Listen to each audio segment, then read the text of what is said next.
D4 news के तमाम दोस्तों को दीपक भंडारी का नमस्कार। चर्चा करेंगे दिन भर की बड़ी खबरों पर और पंजाब की राजनीति पर। 20 फरवरी को लोग अगले 5 सालों के लिए अपना भाग्य विधाता चुनेंगे। अब जिसे चुना जाएगा वह लोगों के भाग्य को बदलेगा या फिर जनता को फिर कुछ नहीं मिलेगा, ये तो आने वाला समय ही बताएगा। लेकिन यह सच है कि 10 मार्च को साफ हो जाएगा कि अगले 5 साल तक पंजाब का सरदार कौन होगा, यानी कि पंजाब पर कौन सी पार्टी राज करेगी। सच है कि 4.5 साल तक ये नेता जनता को पूछते नहीं। जब अंतिम महीने रह जाते हैं तो इन्हें जनता की याद आ जाती है, जिस तरह अब भी नेता हाथ जोड़ जोड़ कर गलियों में घूम रहे हैं और जनता से वोट मांग रहे हैं। जब 1 महीना रह जाता है तब तो इन नेताओं की हालत और भी पतली हो जाती है। कईयों को तो रात में नींद भी नहीं आती है और उसके लिए सोने के लिए उन्हें कई तरह की दवाओं का भी सहारा लेना पड़ता है।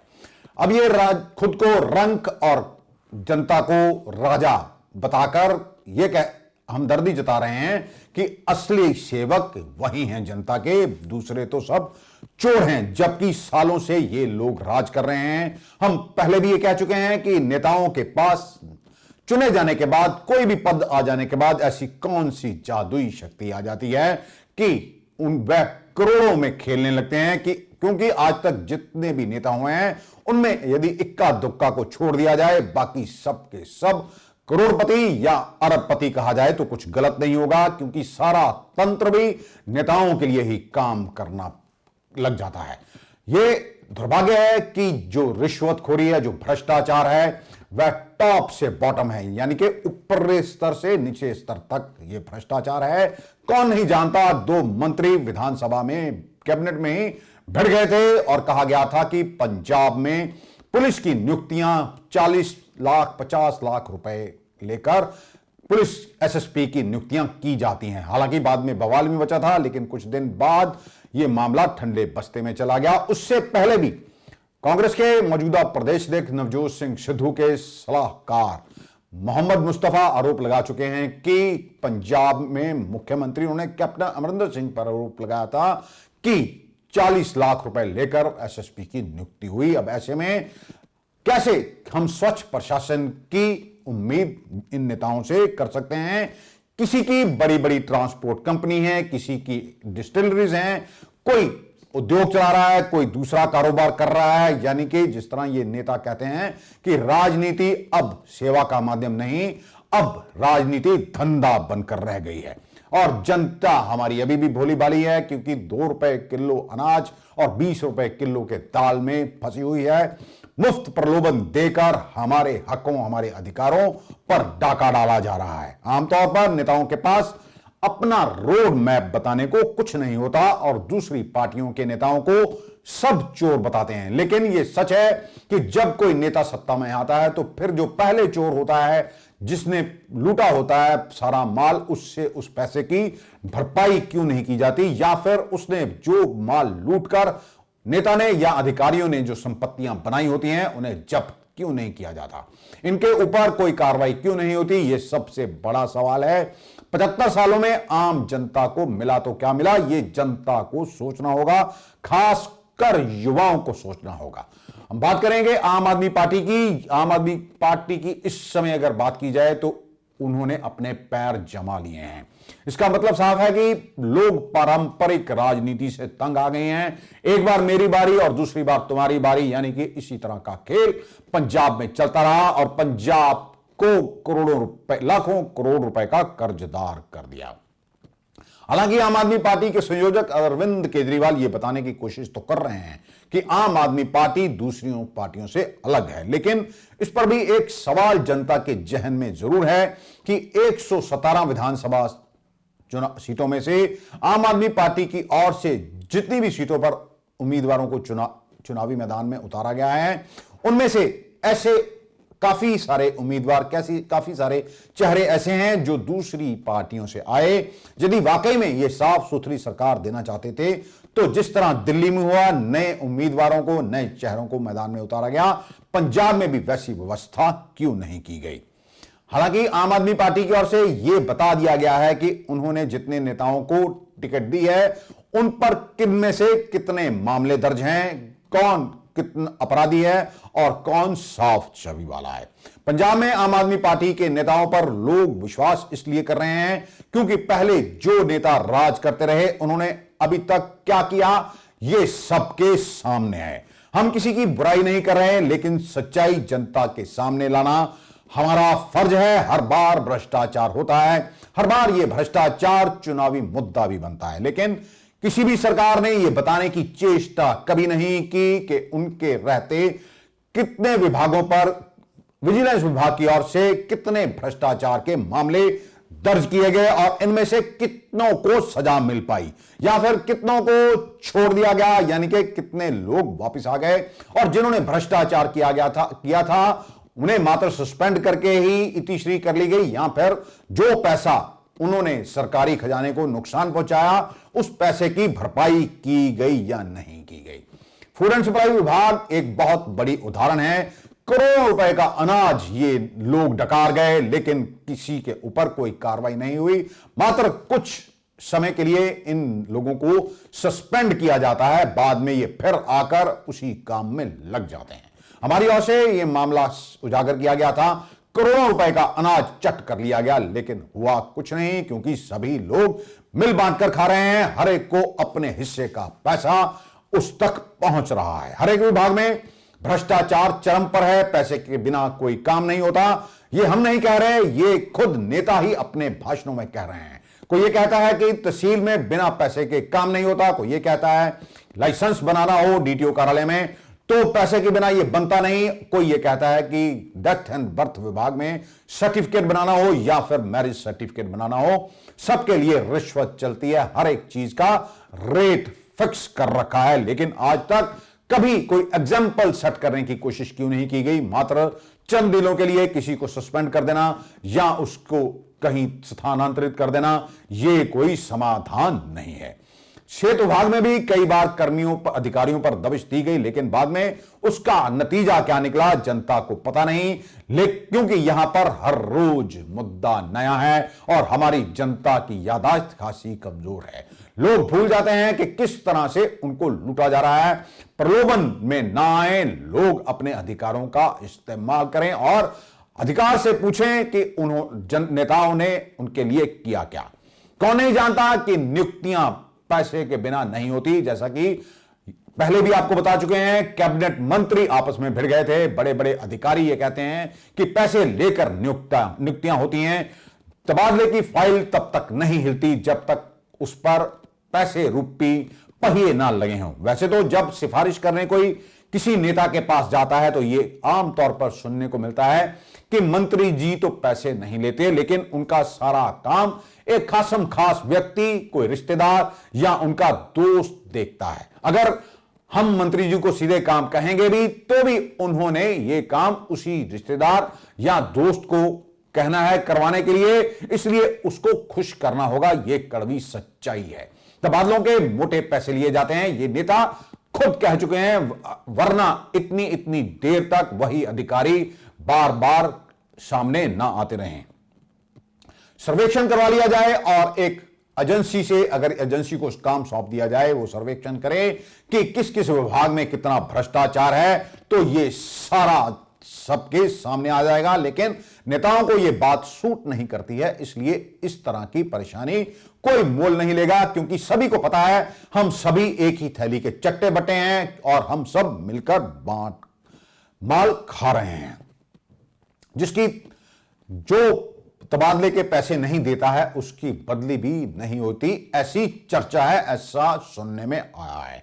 2017 में भी लोग बदलाव चाहते थे, इसीलिए लोगों ने श्रोमणी अकाली दल की पार्टी को लगभग नकार दिया था, क्योंकि जितनी सीटें वर्ष 2017 में के विधानसभा चुनावों में अकाली दल को मिली, इससे कम सीटें शायद ही इतिहास में कभी उनकी विधानसभा में आई हों। लेकिन जिस तरह से पूर्व मुख्यमंत्री कैप्टन अमरिंदर सिंह ने तब गुटखा साहब हाथ में लेकर सौगंध खाई थी और यह वादा किया था कि मैं नशे को जड़ से मिटा दूंगा, भ्रष्टाचार खत्म करूंगा, और जो वादे लोगों से किए गए हैं और वह वायदों को पूरा भी करूंगा। नवजोत सिंह सिद्धू जो कि अब कांग्रेस के प्रदेश अध्यक्ष हैं, तब उन्होंने भी कहा था कि हम बदलाव करेंगे। लोगों ने उन पर यकीन कर लिया और भारी बहुमत से उन्हें जीत दिलवाई। लेकिन हुआ क्या, सबके सामने है। 4.5 साल तक मुख्यमंत्री कैप्टन अमरिंदर सिंह अपने महल से बाहर नहीं निकले और अधिकारियों के दम पर ही सरकार चलाते रहे। अंत में कांग्रेस ने ही उनके खिलाफ मोर्चा खोल दिया और यह कहा कि यदि मुख्यमंत्री कैप्टन अमरिंदर सिंह के नाम पर हम नेता जनता से वोट मांगने के लिए जाएंगे तो हमारी कोई सुनेगा नहीं। आला कमान ने इन मंत्रियों और तमाम नेताओं की फरियाद सुनी और इसी के दबाव में कैप्टन अमरिंदर सिंह को अपना इस्तीफा सौंपना पड़ा था। तब मुख्यमंत्री चरणजीत सिंह चन्नी को बना दिया गया और तब से ही नवजोत सिंह सिद्धू और मुख्यमंत्री चरणजीत सिंह चन्नी में खींचतान चलती रही। यह भी किसी से छिपा नहीं। भले ही चरणजीत सिंह चन्नी दावे करते रहे कि रेत सस्ती कर दी गई, लेकिन असलियत में रेत सस्ती किसी को नहीं मिली। अब मुख्यमंत्री चरणजीत सिंह चन्नी के भांजे भूपेंद्र सिंह हनी पर ईडी की रेड में साफ हो गया कि किस तरह पंजाब में भ्रष्टाचार होता रहा। इसी ने कांग्रेस की राह एक बार फिर मुश्किल कर दी है। कांग्रेस के ही गैर सांसद हैं राज्यसभा से शमशेर सिंह दूलो, जो ये कहते रहे हैं कि पंजाब को भ्रष्टाचार और अवैध कारोबार ने बर्बाद कर दिया। अवैध शराब की फैक्ट्रियां यहां पर चल रही हैं, नकली शराब बिक रही है जिससे राजस्व का नुकसान हो रहा है। ये तमाम चीजें कांग्रेस को कहीं ना कहीं तंग जरूर करेंगी। लेकिन अब वह मुख्यमंत्री चरणजीत सिंह चन्नी के पक्ष में उतर आए हैं। उन्होंने यह कहकर उनका बचाव किया है कि ईडी की रेड में जो पैसा मिला है उससे चरणजीत सिंह चन्नी का कोई लेना देना नहीं है, क्योंकि वह दलित समुदाय से आते हैं, इसलिए उन्हें परेशान किया जा रहा है। सुखबीर सिंह बादल भी जोर शोर से प्रचार में लगे हुए हैं और भ्रष्टाचार के मुद्दे को उठा रहे हैं। कह रहे हैं कि एक बार हमें मौका दिया जाए, लेकिन लोग दबी जबान में यह सवाल जरूर उठा रहे हैं कि आपको पहले भी 10 साल तक मौका दिया गया था, पंजाब कर्जदार हो गया, अपराध बढ़े, गुंडागर्दी बढ़ी, अफसरशाही बढ़ी, कांग्रेस के शासन में भी यह कायम रहा, जेलों से मोबाइल मिलते रहे और जेलों से बैठकर अवैध कारोबार संचालित होते रहे। ये तमाम मुद्दे पंजाब की जनता के जहन में कौंध रहे हैं। इसके अलावा बेरोजगारी, महंगाई, भ्रष्टाचार जैसे मुद्दे भी किसी असुर की भांति मुंह उठाए खड़े हैं। अगर अब आम आदमी पार्टी की ओर से भगवंत सिंह मान को मुख्यमंत्री का उम्मीदवार ऐलाने जाने के बाद भी कांग्रेस की मुश्किलें बढ़ गई हैं, क्योंकि कांग्रेस के लिए तय करना कठिन है कि इस बार नवजोत सिंह सिद्धू को सामने किया जाए या फिर चरणजीत सिंह चन्नी या फिर सुनील जाखड़ को मुख्यमंत्री का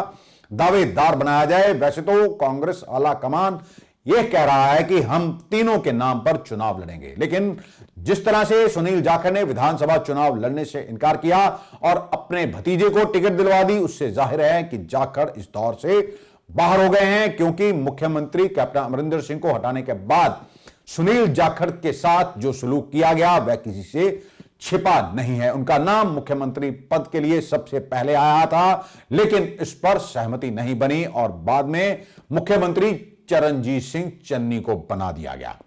कांग्रेस किसी को खुलकर मुख्यमंत्री का उम्मीदवार बनाने से गुरेज कर सकती है, जिस तरह से रणदीप सुरजेवाला ने 2 दिन पहले यह कहा था कि सिद्धू पार्टी के सरदार हैं और चरणजीत सिंह चन्नी सरकार के सरदार हैं, यानी दोनों को ही उन्होंने अपने हाथ में रखा था। लेकिन नवजोत सिंह सिद्धू बार बार यह कह रहे हैं कि इस बार झूठ बोलकर वह वोट नहीं मांगेंगे। ऐसे में कांग्रेस की अगली रणनीति क्या होगी, यह तो आने वाला समय ही बताएगा। आपको यह भी बता दें कि 2 दिन पहले ही राहुल गांधी के एक करीबी की ओर से ट्वीट कर लोगों की राय भी मांगी गई थी। उस ट्विटर में 3 सुझाव दिए गए थे और पूछा गया था इनमें से मुख्यमंत्री के तौर पर पहली पसंद कौन है। इसमें मुख्यमंत्री चरणजीत सिंह चन्नी, नवजोत सिंह सिद्धू और सुनील जाखड़ का नाम दिया गया था और पूछा गया था कि इन तीनों में से लोग किसे मुख्यमंत्री बनाना पसंद करते हैं। ऐसा कर उन्होंने आम आदमी पार्टी की नकल करने की कोशिश की। इस सर्वे में सभी ने मुख्यमंत्री चरणजीत सिंह चन्नी को फिर से मुख्यमंत्री का दावेदार बनाने की वकालत की है। आप हैरान होंगे, उन्हें 60% से अधिक लोगों ने फिर से मुख्यमंत्री बनाने को कहा है। लेकिन लोग ये शायद भूल गए हैं कि माफिया को लेकर पहले ही पंजाब में बड़ा बवाल मचा हुआ है। नवजोत सिंह सिद्धू ही नहीं, पूरे मुख्यमंत्री कैप्टन अमरिंदर सिंह भी कह चुके हैं कि तमाम नेता माइनिंग माफिया में शामिल हैं। जिस किसी के हल्के से दरिया निकलता है, वहां पर निकलने वाली रेत का अधिकार उसी नेता का होता है। ऐसे में कैसे कहेंगे हम पाक साफ छवि वाली सरकार देंगे। हर कोई जानता है कि पंजाब का बेड़ा गर्क करने में और पंजाब को कर्जदार बनाने में सबसे ज्यादा योगदान इन नेताओं का ही है। आम आदमी किसी का क्या नुकसान करेगा जिसके हाथ में कोई ताकत ही नहीं है। सारी की सारी ताकत ये नेता और अधिकारी, इनके चहेते जो हैं वे अपने हाथों में समेटे हुए बैठे हैं। मात्र 5 साल में एक बार आकर कोई मतदाता को पूछता है, उसके बाद उसकी क्या हालत होती है ये सभी से वाकिफ है। कहीं उन्हें आटा दाल, कहीं मुफ्त बिजली, तो कभी दूसरे प्रलोभन देकर उन्हें बहका दिया जाता है और उनका वोट हासिल कर लिया जाता है। राजनीति को धंधा बनाने की बात भी अक्सर नवजोत सिंह सिद्धू कहते रहे हैं कि इन नेताओं ने राजनीति को गंदा किया और धंधा बना दिया। कोई एक विधायक भी उनकी इस टिप्पणी के खिलाफ नहीं बोला, जिससे जाहिर है कि सभी का हलवा माना चल रहा है। लोगों को धर्म जात पात के नाम पर आपस में भड़ाया जा रहा है और ये सब नेता एक हैं, एक दूसरे के कारोबार में उनकी सहायता करते हैं। इसीलिए इसका खुलासा भी नवजोत सिंह सिद्धू ने ही सार्वजनिक तौर पर किया था कि यहां पर 75-25 का खेल चलता है, यानी कि जिसकी सरकार होती है उसके हिस्से में तमाम अवैध कारोबार का 75% और 25% जो विपक्ष में बैठता है उसे मिलता है। जो पैसा सरकार के खजाने में आना चाहिए वह इन नेताओं की ओर से लूट लिया गया। आखिरकार पंजाब को कंगाल बनाने वाले ही पंजाब पर फिर से राज करने की बातें कर रहे हैं। माइनिंग माफिया का पर्दाफाश पहले राघव चड्ढा और बाद में उप मुख्यमंत्री सुखबीर सिंह बादल भी कर चुके हैं। किस तरह पंजाब में रेत का कारोबार हो रहा है और नेता माल कमा रहे हैं। लोग तो अब ईडी पर भी इस तरह की बात कहने लगे हैं कि क्या केवल एक नेता पर कार्रवाई करना ही ठीक है। यहां तो नेता भरे पड़े हैं, यदि उनके यहां भी दबिश दी जाए तो पता चलाएगा कि किस तरह नेता मालामाल हो गए और हर चीज में इन्होंने कमीशन लिया। कुछ ऐसे अधिकारी भी यहां पर हैं जिनकी ओर से मोटा माल कमाया गया और अरबों रुपए की संपत्तियां अर्ज की गई। 10 मार्च को पता लग जाएगा कि पंजाब का मुख्यमंत्री कौन होगा। हो सकता है कि पुरानी पार्टियों में से ही किसी एक पार्टी का फिर से सत्ता पर कब्जा हो जाए, वह लोग सत्ता में या फिर वह लोग सत्ता में आ जाएं जो पंजाब को साफ सुथरी सरकार व प्रशासन देने का वायदा कर रहे हैं। जिन्हें सत्ता मिलेगी तो किसी को मंत्री पद मिलेगा, लेकिन जनता को क्या मिला। हम पहले भी ये बात कहते हैं क्योंकि पिछले सत्र में अगर नजर दौड़ाई जाए तो कुल 7 सालों में पंजाब का कर्ज लगभग 3 गुना बढ़ गया। अभी यह कर्ज 3 लाख करोड़ से अधिक बताया जा रहा है। जाहिर है अब नई सरकार आएगी तो इस जनता पर सरकार को टैक्स भी थोपने होंगे। तो क्या हमें अब नए टैक्सों के लिए तैयार रहना चाहिए, यह भी आम जनता के जहन में सवाल कौन रहा है। जिस तरह से कैप्टन सरकार के आते ही प्रोफेशनल टैक्स लगा दिया गया था, इस तरह और कई टैक्स भी जनता पर थोपे जा सकते हैं, क्योंकि सरकार को कमाई तो आखिर टैक्सों से ही होनी है। कर्ज लेकर आखिरकार कब तक कर्ज चुकाया जाएगा। इसलिए आप तैयार रहें, क्योंकि पार्टी चाहे कोई भी जीते, माफिया राज वही रहेगा, भ्रष्टाचार ऐसे ही चलता रहेगा, क्योंकि हम इसे स्वीकार कर चुके हैं। हर पार्टी को पैसों की दरकार रहती है, क्योंकि चुनाव बिना पैसे के लड़ना असंभव है। पहले पैसा चुनाव में पानी की तरह बहाया जाता है, फिर जनता से ही यह पैसा वसूल किया जाता है। ऐसे कई कर जनता पर लगाए जाएंगे जिनकी भी कल्पना भी नहीं की गई हो, क्योंकि कमीशन खोरी और मुफ्त खोरी आखिरकार कहीं ना कहीं जनता को महंगी पड़ रही है। सरकार चलाने के लिए पैसों की दरकार होती है, और यह पैसा कहां से आएगा। वैसे तो यह कहा जा रहा है कि यदि माफिया पर नकेल डाली जाए तो पंजाब को कर्ज मुक्त किया जा सकता है, लेकिन माफिया पर नकेल डालना उतना आसान नहीं जितने वायदे ये नेता जनता से कर रहे हैं। क्योंकि जनता ये जानना चाहती है, पहले तो उन लोगों के, उन नेताओं के नाम सार्वजनिक होने चाहिए थे, उन अधिकारियों के नाम सार्वजनिक होने चाहिए थे जो पंजाब की बर्बादी के लिए जिम्मेदार हैं। आखिरकार लोगों को न्याय क्यों नहीं मिल रहा है। जीत हासिल करने के लिए नेता साम दाम धंध भेद हर नीति अपना रहे हैं। डेरों पर जाकर भी माथे रगड़े जा रहे हैं, क्योंकि पंजाब की राजनीति में डेरों का अच्छा खासा प्रभाव है। पार्टी कोई भी हो, तमाम नेता वहां जाकर शीश झुका रहे हैं और वोट देने की बात कह रहे हैं। यानी कि कुल मिलाकर नेताओं को सिर्फ अपनी जीत चाहिए, भले ही इसके लिए उन्हें कोई भी कीमत क्यों ना चुकानी पड़े। पैसा चुनाव में पानी की तरह बहाया जाता है, ये हर कोई इस सच्चाई से वाकिफ है। और जनता आखिरकार गरीब सरकारी प्रॉपर्टियों को बेच बेचकर आखिरकार कब तक सरकारें चलाई जाएंगी।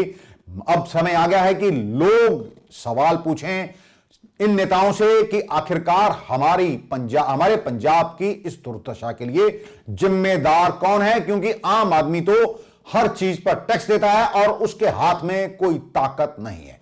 अगर एक वोट ना हो तो आम आदमी की हालत क्या होगी, ये इसकी कल्पना करना भी मुश्किल है, क्योंकि वोट लेने के बहाने कम से कम इन नेताओं के दर्शन तो आम जनता को हो जाते हैं। मुख्यमंत्री चरणजीत सिंह चन्नी के भतीजे पर अवैध रेत खनन के मामले में एनफोर्समेंट डायरेक्टरेट की रेड के सियासी संग्राम में पूर्व मुख्यमंत्री कैप्टन अमरिंदर सिंह भी कूद पड़े हैं। उन्होंने कहा कि ईडी की रेड में मिले करोड़ों रुपए से चन्नी सरकार सूटकेस की सरकार साबित हुई है, जिन्होंने आखिरी 3 महीने में पंजाब में ट्रांसफर और पोस्टिंग की इंडस्ट्री चलाई। कैप्टन ने रेत खनन मामले में सोनिया गांधी को भी घेरा और कहा कि अवैध रेत खनन में किस मंत्री और विधायक पर कार्रवाई करें, क्योंकि इसको लेकर सोनिया गांधी ने कोई जवाब नहीं दिया था। उन्होंने यह भी कहा कि चरणजीत सिंह चन्नी के भांजे पर हुई रेड उनके द्वारा दर्ज करवाए गए केसों का फॉलोअप है, जिसकी जांच के लिए उन्होंने ही आदेश दिए थे। दुर्भाग्य से वह पंजाब में अवैध रेत खनन में शामिल विधायकों के खिलाफ कार्रवाई नहीं कर सके थे। ऐसा कर वह पार्टी की छवि को खराब नहीं करना चाहते थे, इसी वजह से उन्होंने यह कार्रवाई नहीं की। लेकिन क्या इससे वह अपनी जिम्मेदारी से भाग सकेंगे, यह भी बहुत बड़ा सवाल है। कैप्टन अमरिंदर सिंह ने यह भी कहा कि उन्हें अफसोस है कि चरणजीत सिंह चन्नी के खिलाफ मी टू मामले में उन्होंने मदद की। उन्होंने यह भी कहा उस वक्त चन्नी उनके पैरों में गिर पड़े और उन्होंने अब रंग बदल लिया है। अब चन्नी कह रहे हैं कि वह मुझसे 2 साल से छुटकारा पाना चाहते थे। उन्होंने यह भी कहा कि मुख्यमंत्री चरणजीत सिंह चन्नी ने जानबूझकर प्रधानमंत्री नरेंद्र मोदी का रूट ब्लॉक करवाया था, इसके पीछे पंजाब की कांग्रेस सरकार ही है। उन्होंने यह भी कहा जब वह पहले हाईवे से निकले तो वह खुला था, प्रधानमंत्री के आने पर उसे ब्लॉक करवाया गया। चन्नी सरकार ने पुलिस को कहा था कि हाईवे ब्लॉक करने वालों को ना हटाएं। उन्होंने यह कहा कि मुख्यमंत्री चरणजीत सिंह चन्नी अवैध खनन में पूरी तरह हिस्सेदार हैं। उन्होंने यह भी कहा कि पंजाब में कांग्रेस के अध्यक्ष नवजोत सिंह सिद्धू में सोचने की ताकत नहीं है। उन्होंने यह भी कहा कि कांग्रेस डरी हुई है, सिद्धू असंतुलित व्यक्ति हैं, कौन किसको घर बिठाता है, सिद्धू को यह बात आने वाला वक्त ही बताएगा। उन्होंने यह भी कहा सिद्धू और चन्नी पंजाब के लिए सही नहीं है। वहीं अरविंद केजरीवाल के पास विकास का कोई मॉडल नहीं है। आम आदमी पार्टी के मुख्यमंत्री के चेहरे भगवंत सिंह मान पर उन्होंने यह कहा कि वह कॉमेडियन है और पंजाब को कॉमेडी नहीं गंभीरता की जरूरत है।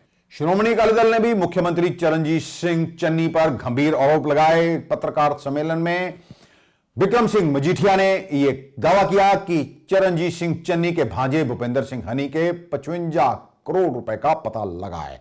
उन्होंने यह भी कहा कि चन्नी और कांग्रेस यह बताए कि हनी क्या काम करते हैं और उनके पास लाखों की रोलेक्स घड़ियां और करोड़ों रुपए की संपत्ति कहां से आई है। उन्होंने यह भी कहा कि चन्नी और हनी एक साथ हैं और इसी को लेकर उन्होंने कई तस्वीरें और वीडियो भी जारी किए। अकाली दल ने हनी की सुरक्षा में तैनात कमांडो का एक वीडियो भी जारी किया और सवाल किया कि हनी की गाड़ी पर एमएलए का स्टिकर और लाइट कैसे लगी थी। उनका यह दावा है कि आज चन्नी के भ्रष्टाचार का पहला हिस्सा जारी किया गया है। अभी 2-3 पार्ट और हैं बाकी जो जिन्हें भविष्य में जारी किया जाएगा। उन्होंने यह कहा कि सीएम चन्नी, हनी और मनी गठजोड़ है। यह दावा किया गया कि राज्य में सब काम हनी के जरिए ही होते थे। उन्होंने यह भी कहा कि ईडी की जांच में सामने आएगा कि मुख्यमंत्री चरणजीत सिंह चन्नी के बेटे की शादी में हनी ने ही पैसे लगाए थे और भी कई ऐसे राज हैं जो ईडी की जांच में सामने आ जाएंगे। चन्नी, हनी ते मनी इस काम नू कांग्रेस पार्टी सरपरस्ती दे रही है और मैं कह सकदा कि कांग्रेस दा is for Congress, C is for Channi, and C is for corruption. 3 C's ਤੇ ਇਹਨਾਂ ਦੀ ਸਾਰੀ ਪੋਲਿਟਿਕਸ ਰਾਜਨੀਤੀ ਨਿਰਭਰ ਹੋ ਕੇ ਰਹਿ ਗਈ। ਮੈਨੂੰ ਬੜੀ ਹੈਰਾਨਗੀ ਹੋਈ ਕਿ ਮਸਲਾ ਕੀ ਹੈ। मसला है अबाउट इलीगल माइनिंग और ये मसला है कि 1000 करोड़ तो वध दी खजाने दी लुट दा और ये मसला है कि किवें ये पैसा कुछ कांग्रेसी लीडर मंत्री साहिबान जिन्हां ते वड्डे आरोप सी वो वापस कैबिनेट च आउंदे ने ये मुद्दे बनते हैं मगर किवें कांग्रेस मैं तो कहूंगा पैसे लैके फिर sweeps it under the carpet और इलेक्शन कमीशन खोल जाके यह गल कहनी कि जी सेंट्रल एजेंसी दा मिसयूज हो रहा है। तुसी ये गल करन तो पहला कांग्रेस पार्टी यह सवाल करती कि 10 करोड़ कैश 12 लाख दी रोलैक्स दी घड़ी 55 करोड़ दा मनी ट्रेल 21 लाख दी ज्वेलरी